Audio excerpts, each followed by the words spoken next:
Uranium. What is it? Who discovered it? What could it do to us? We turn to Amanda King for the answers. Amanda? Thank you, Bradley. We have to look back to the year 1785. A German chemist by the name of Martin Klaproth was studying a mineral from a silver mine in the present-day Czech Republic. Up until the 1800s, the only real use for this new element was to color glass and ceramics. Not until the late 1800s was it realized that uranium had any radioactivity. A Frenchman by the name of Henri Becquerel accidentally made the discovery, and it wasn't until his student, Marie Curie, noticed and pointed it out to him. Her and her husband Pierre soon discovered radium.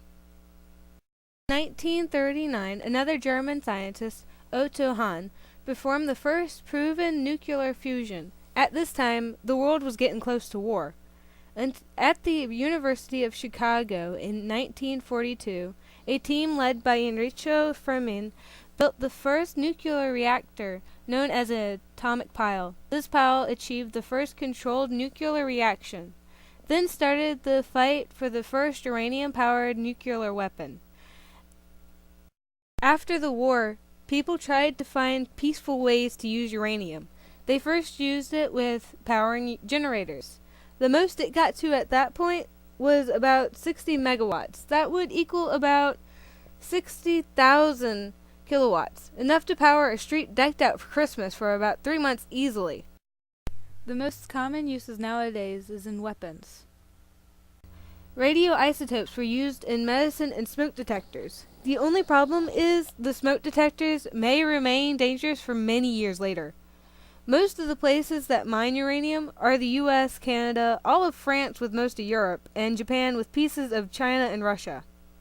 Uranium is one of the heaviest of all the natural elements.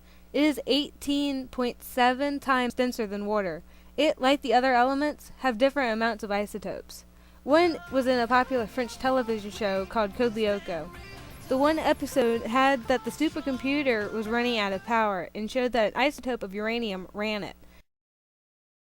If a true rod of uranium had been used, it wouldn't have failed but would have kept going until at least the year 3094.